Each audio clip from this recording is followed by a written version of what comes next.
Hi, I'm Whitley. I never expected my Tuesday afternoon grocery run to turn into a nightmare, but that's exactly what happened when Marcus, my ex-fiance's brother, decided to teach me a lesson for breaking things off with Darren. Mommy, why is that angry man walking toward us? My 7-year-old son Tyler tugged at my sleeve as I loaded groceries into the trunk. What man, sweetie? I turned around just as Marcus stormed across the parking lot, his face contorted with rage. My 10-year-old daughter Jasmine stepped closer to me. That's Uncle Marcus, right? He looks really mad. Kids, get in the car, right now. I fumbled with my keys as Marcus approached. You think you can just throw away 3 years with my brother? After everything he did for you and those kids? Marcus spat, stopping inches from my face. This isn't the time or place, Marcus. My children are here. I tried keeping my voice steady, positioning myself between him and my car door.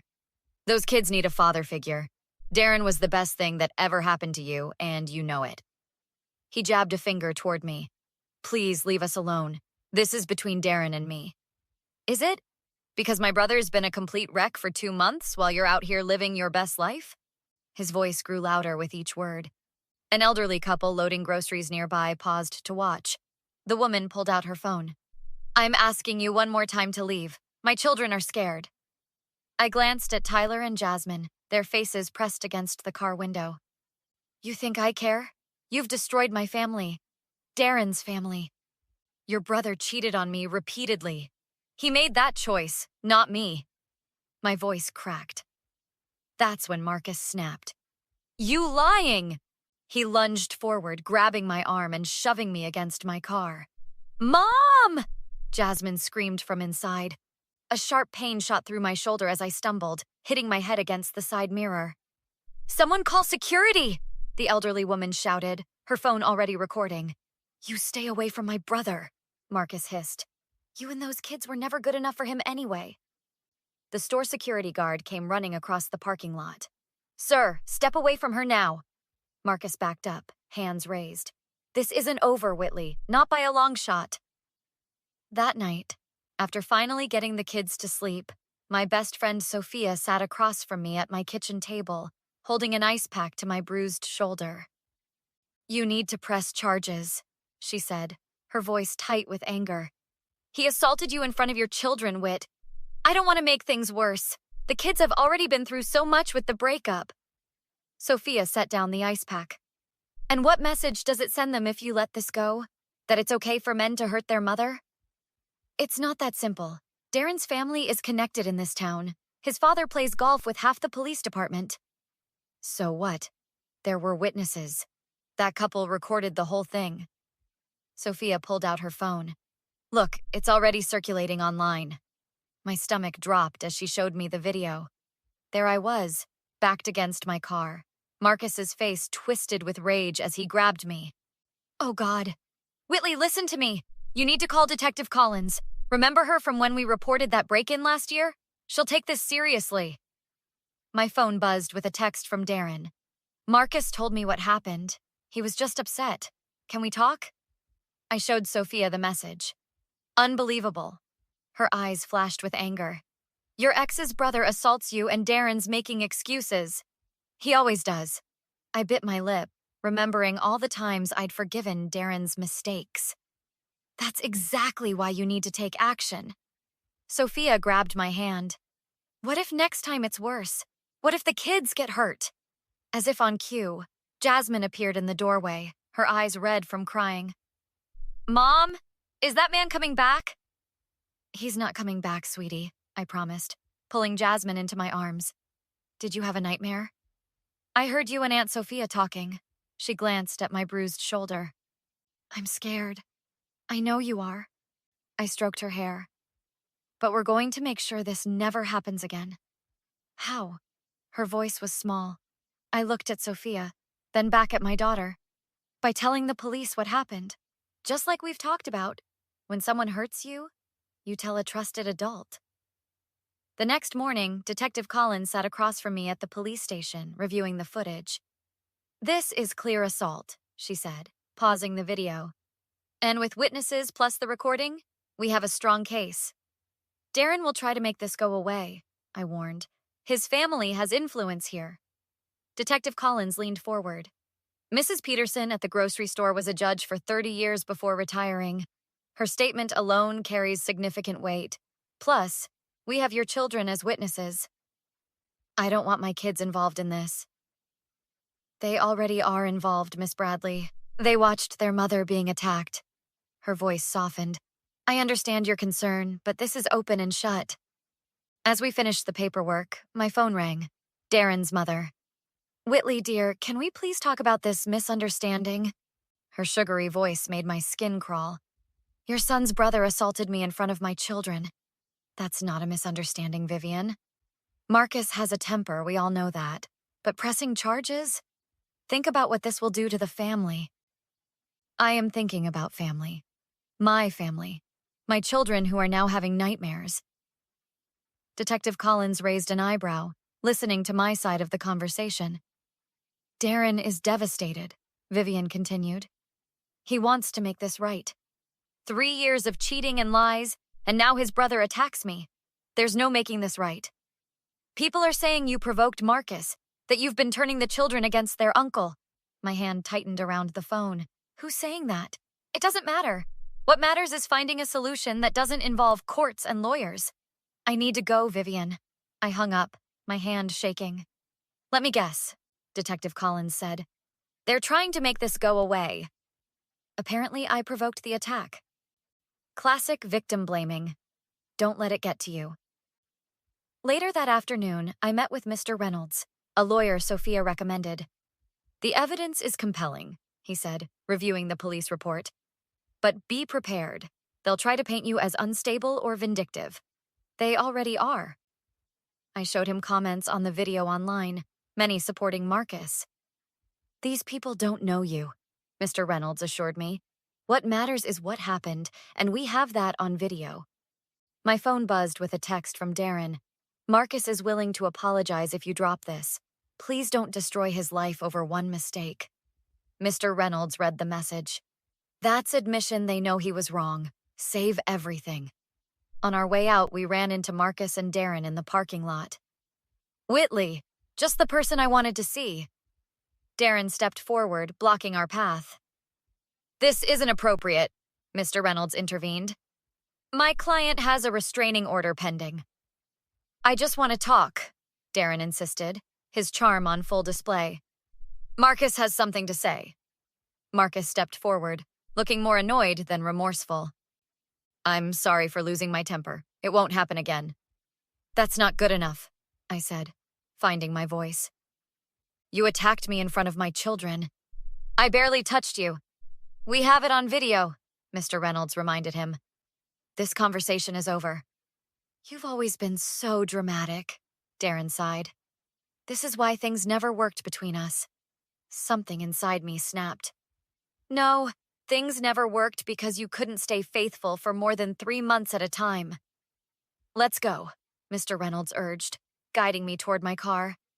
You'll regret this, Marcus called after us. No one crosses our family. The preliminary hearing was set for the following week. Meanwhile, I discovered Marcus had been fired from his job after the video went viral. Good, Sophia said when I told her. Actions have consequences. We were interrupted by a knock at my door. Through the peephole, I saw Darren. I'm not leaving until we talk, Whitley, he called out. 5 minutes, that's all I'm asking. Against my better judgment, I opened the door, keeping the security chain in place. You need to leave. The restraining order includes you. That's why I'm here. His eyes were red, either from crying or drinking. This has gone too far. Marcus made a mistake, but he's my brother. A mistake is forgetting someone's birthday. He assaulted me and terrified my children. He's lost his job. His reputation is ruined because of this video. Because of his actions, I corrected. Not because of the video. Darren's voice softened. Remember when we first met?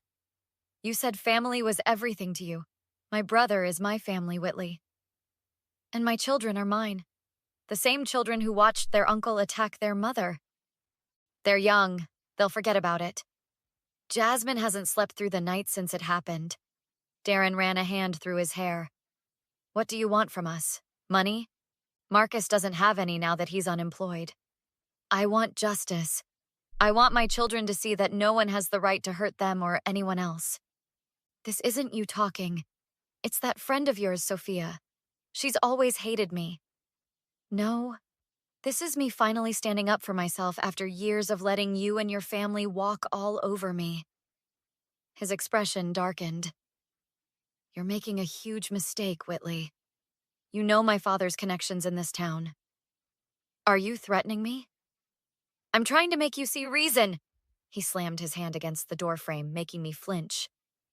My brother doesn't deserve this. And I didn't deserve to be assaulted in a parking lot. Please leave before I call the police. This isn't over. Darren stepped back. Marcus was right about you all along. After he left, I called Detective Collins. He showed up at your house? She sounded concerned. That's a violation of the restraining order. He was trying to get me to drop the charges. Did you record the conversation? No, I didn't think to. Next time, record everything. And there will be a next time. Men like this don't give up easily. The night before the hearing, I received dozens of text messages from unknown numbers. Friends of the brothers, I assumed, calling me horrible names, accusing me of ruining Marcus's life over nothing. I was about to turn off my phone when a message from a name I didn't recognize caught my attention. I have information about Marcus and Darren you should know. Meet me at Riverside Park tomorrow, 9 a.m. It could be a trap, Sophia warned when I called her. Or it could be someone with crucial information. Then they can speak to your lawyer or the detective. She was right. I forwarded the message to Detective Collins, who agreed to meet the mysterious texter in my place. The next morning, I arrived at the courthouse to find Detective Collins waiting with a young woman. This is Jessica, the detective introduced us. She used to date Marcus. Jessica's eyes were nervous but determined. I saw the video, she said quietly. What happened to you happened to me 2 years ago, but no one believed me because there wasn't any proof. Marcus attacked you too? She nodded. And Darren helped cover it up. Told everyone I was crazy, that I hurt myself for attention. As we walked into the courthouse, I spotted Marcus and Darren with their lawyer. Marcus glared at me until he noticed Jessica. His face went pale. What is she doing here? Marcus hissed to his lawyer as we passed. Jessica kept her head high. I'm here to tell the truth. Inside the courtroom, Jessica's testimony changed everything. She described her own attack and produced text messages from Darren threatening her if she went public. The defense moves to exclude this testimony, Marcus's lawyer argued. It's prejudicial and irrelevant to the current case. On the contrary, the judge replied, it establishes a pattern of behavior and speaks to the defendant's character. When Marcus took the stand, his carefully crafted remorse crumbled under questioning.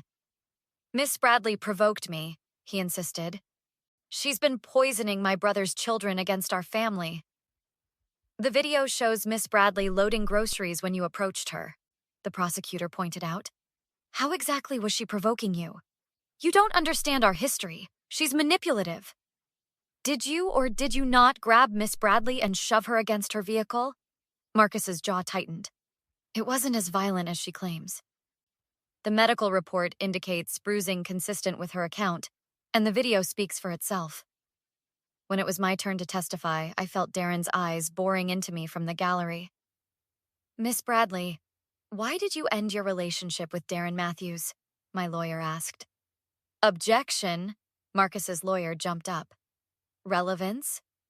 I'm establishing the motive for the defendant's attack, my lawyer explained. I'll allow it, the judge ruled. Please answer the question, Miss Bradley. I ended our engagement after discovering he had been unfaithful throughout our relationship. And how did the defendant's family react to this breakup? They blamed me, said I wasn't trying hard enough, that I should forgive him. After hours of testimony, the judge ruled there was more than enough evidence for the case to proceed to trial. Outside the courthouse, Darren approached me as I waited for Sophia. You've won, okay? You've humiliated my brother, cost him his job. What more do you want? I want him to face consequences for what he did. The same consequences anyone would face for assault. He made a mistake. And now he's facing the consequences. That's how life works. Darren's voice lowered. I was going to propose again. I thought we could work through our problems. There's nothing to work through. We're done, Darren. We've been done. Because I made mistakes? People mess up, Whitley. Relationships take work. Cheating isn't messing up. It's a choice you made repeatedly. And now your brother made his choice too.